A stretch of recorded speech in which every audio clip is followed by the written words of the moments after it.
بسم اللہ الرحمن الرحیم۔ حضرت جبریل علیہ السلام کی سرایت رفتار کا عجیب واقعہ۔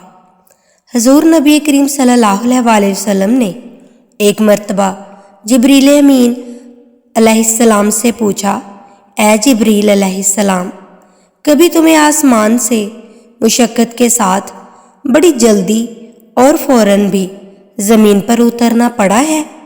جبریل علیہ السلام نے جواب دیا، ہاں یا رسول اللہ صلی اللہ علیہ وسلم، 4 مرتبہ ایسا ہوا ہے کہ مجھے فی الفور بڑی سریعت کے ساتھ زمین پر اترنا پڑا ہے۔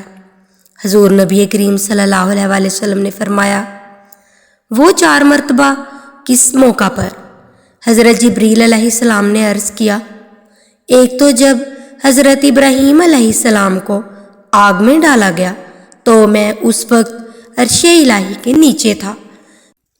مجھے حکم ہوا کہ جبریل، خلیل کے آگ میں پہنچنے سے پہلے فوراً میرے خلیل کے پاس پہنچو۔ چنانچہ میں بڑی سریعت کے ساتھ فوراً خلیل کے پاس پہنچا۔ دوسری بار جب حضرت اسماعیل علیہ السلام کی گردن اطہر پر چھری رکھ دی گئی تو مجھے حکم ہوا کہ چھری چلنے سے پہلے ہی زمین پر پہنچوں اور چھری کو الٹا دوں۔ چنانچہ میں چھری چلنے سے پہلے ہی زمین پر پہنچ گیا اور چھری کو چلنے نہ دیا۔ تیسری مرتبہ جب حضرت یوسف علیہ السلام کو کنویں کی تہ تک پہنچنے سے پہلے زمین پر پہنچوں اور کنویں سے ایک پتھر نکال کر حضرت یوسف علیہ السلام کو اس پتھر پر بآرام بٹھا دوں۔ چنانچہ میں نے ایسا ہی کیا۔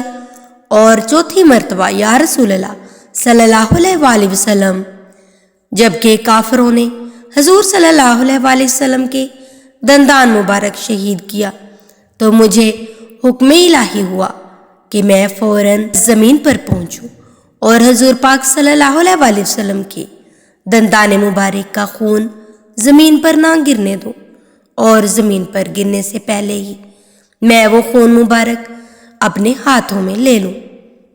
یا رسول اللہ، خدا نے مجھے فرمایا تھا، جبریل، اگر میرے محبوب صلی اللہ علیہ وسلم کا یہ خون زمین پر گر گیا تو قیامت تک زمین میں سے نہ کوئی سبزی اگے گی اور نہ کوئی درخت۔ چنانچہ میں بڑی تیزی سے زمین پر پہنچا اور حضور پاک صلی اللہ علیہ وسلم کے خون مبارک کو اپنے ہاتھ پر لے لیا۔ سبحان اللہ۔ اللہ کا ذکر۔ مولانا رومی یہ فرماتے ہیں کہ ایک صوفی اللہ کے ذکر میں شب بیداری کر رہا تھا۔ شیطان نے کہا، اے صوفی، خاموش رہ، تیرے ذکر کا کیا فائدہ؟ اللہ کی طرف سے جواب نہیں آ رہا۔ صوفی دل برداشتہ ہو کر سو گیا۔ خواب میں حضرت خضر علیہ السلام سے ملاقات ہوئی۔ آپ نے فرمایا، اللہ کے ذکر سے کیوں غافل ہو گئے ہو؟ صوفی کہنے لگا، اللہ کی طرف سے جواب نہیں آ رہا، اس لیے ذکر چھوڑ دیا۔ حضرت خضر علیہ السلام نے فرمایا، اللہ کہتا ہے، اے بندے، تیرا اللہ کہنا ہی میرا جواب ہے۔ جب تک تیرا پہلی بار اللہ کہنا قبول نہیں ہوتا اس وقت تک میں دوسری بار کہنے کی توفیق نہیں دیتا۔ ایک واقعہ۔ حضرت امام حنبل رحمۃ اللہ علیہ فرماتے ہیں، ایک دفعہ مجھے عراق کے کسی گاؤں میں رات واقع ہو گئی۔ میں ایک مسجد میں سو گیا، لیکن چوکیدار نے مجھے وہاں سے نکال دیا۔ میں مسجد سے باہر فرش پر سو گیا۔ چوکیدار نے مجھے پاؤں سے پکڑا اور گھسیٹ کر مسجد سے دور کر دیا۔ ایک خدا ترس آدمی مجھے اپنے گھر لے گیا۔ وہ چلتے پھرتے اٹھتے بیٹھتے ہر وقت استغفار پڑھتا تھا۔ صبح ہوئی تو میں نے اس شخص سے پوچھا کہ کیا آپ کو استغفار پڑھنے کا کوئی فائدہ بھی ہوا؟ اس نے جواب دیا، جی ہاں، میری دعا قبول ہو گئی، اور سوائے اس کے کہ میری ملاقات امام حنبل علیہ السلام سے ہو جائے۔ میں نے کہا، میں ہی امام حنبل ہوں، اور تم دیکھو کہ مجھے کیسے خدا نے گھسیٹ کر تمہارے پاس لایا ہے۔ خوشبو والوں کا گھر۔